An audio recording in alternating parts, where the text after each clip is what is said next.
ராதே கிருஷ்ணா. வணக்கம். நான் உங்கள் சிகியம்மா பேசுகிறேன். சித்திரை பெற்ற பாக்கியம் அதில் நம்ம மீனாட்சி பிள்ளை தமிழ் பார்க்க போகிறோம் அப்படின்னு சொல்லி நேற்றே சொன்னேன். நேற்று மீனாட்சியோட பிள்ளை தமிழில் எத்தனை பருவங்கள் இருக்குது அப்படின்னு சொல்லி பார்த்தோம். எத்தனை பருவங்கள் இருக்குது? 10 பருவங்கள் இருக்குது. இதில் ஒவ்வொரு பருவங்களையுமே குழந்தை என்னென்ன செய்யும் அப்படிங்கிறத வர்ணித்து பாடியிருக்கிறது தான் இந்த பிள்ளை தமிழ்.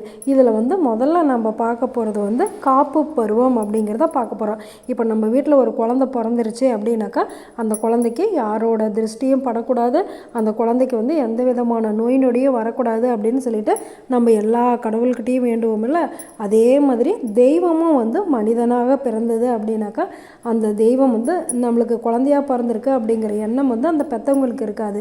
அதே மாதிரி தான் மலையத் வஜனம் காஞ்சனமாலையும் எல்லா தெய்வங்கள்கிட்டையுமே வேண்டுறாங்க, எங்கள் குழந்தைக்கு எந்த விதமான ஆபத்தும் வரக்கூடாது அப்படின்னு சொல்லிட்டு. அப்படி அவங்க எந்தெந்த கடவுளை வேண்டுறாங்க அப்படின்னாக்கா விநாயகர், முருகர், திருமால், சிவன், பிரம்மன், தேவேந்திரன், திருமகள், கலைமகள், துர்க்கை, சப்த மாதர்கள், 33 அப்படிங்கிற எல்லா தெய்வங்களையுமே வேண்டுறாங்க, எங்களுடைய மீனாட்சி எப்படியாவது காப்பாற்று அப்படின்னு சொல்லிட்டு. ஏன்னா குட்டியாக இருக்கிறதுல குழந்தை, அந்த குழந்தைக்கு எப்போவுமே பாதுகாப்பு அவசியம் அப்படிங்கிறதுனால நாம் பார்க்காத நேரத்தில் கூட குழந்தைய யார் பார்த்துக்குவாங்க? கடவுள் தான் பார்த்துக்குவாங்க. அதனால தான் எல்லா கடவுளையுமே எங்கள் குழந்தைய காப்பாற்றுங்க அப்படின்னு சொல்லி வேண்டிக்கிறதுனால இந்த பருவத்துக்கு காப்பு பருவம் அப்படின்னு சொல்லி பேர். இது எத்தனாவது மாதம்? குழந்தை பிறந்ததுலேருந்து 3ஆவது மாதம் வரைக்கும் இருக்கிற பருவத்துக்கு காப்பு பருவம் அப்படின்னு சொல்லி பேர். இந்த காப்பு பருவத்துக்கு உதாரணமாக உங்களுக்கு செவிவழி கதை அப்படின்னு சொல்லி ஒரு கதை சொல்ல போகிறேன்.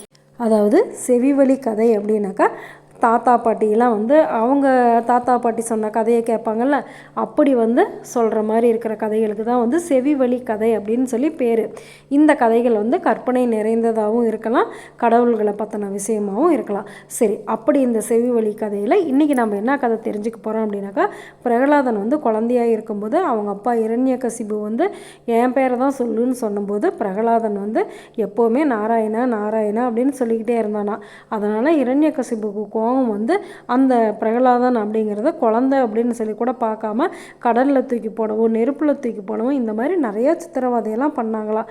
அப்படி ஒரு தடவை கடலில் தூக்கி போடும்போது பூமாதேவி அந்த பிரகலாதனை அப்படியே பிடிச்சிக்கிட்டாங்களாம். பிடிச்சிக்கிட்டதுமே உனக்கு என்ன வர வேணும் கேளு அப்படின்னு சொல்லி பூமாதேவி கேட்டாங்களாம். அதுக்கு பிரகலாதன் என்ன மாதிரி இருக்கிற குட்டி குழந்தைங்கள்லாம் கீழே விழுந்தாக்கா அவங்கள நீங்கள் எப்போவுமே காப்பாற்றணும் அப்படின்னு சொல்லி பிரகலாதன் வரம் கேட்டாங்க. அப்படியா, அதனால் பிறந்து விவரம் தெரியாத இருக்கிற குழந்தைங்க கீழே விழுந்துருச்சு அப்படின்னாக்கா அந்த குழந்தைங்களுக்கு அடிப்படாது அப்படின்னு சொல்லுவாங்க.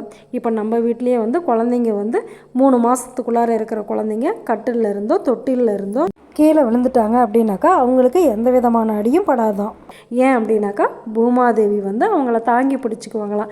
இதேமாரி தான் நம்ம கண்ணனுக்கும் எந்த விதமான திருஷ்டியும் படக்கூடாது அப்படிங்கிறதுக்காக யசோதாம்மாவும் எல்லா கடவுள்களையுமே கூப்பிட்டு என் பையனை எப்படியாவது காப்பாற்றுங்க அப்படின்னு சொல்லி சொல்லுவாங்களாம். சரி, நாளைக்கு என்ன பருவம் பார்க்க போகிறோம் அப்படின்னு சொல்லி வெயிட் பண்ணுங்கள். வெயிட் பண்ணுறீங்களா? நல்லதே நினைப்போம், நல்லதே நடக்கும், ஆனந்தமாக இருப்போம். ஓகே, பாய். ராதே கிருஷ்ணா.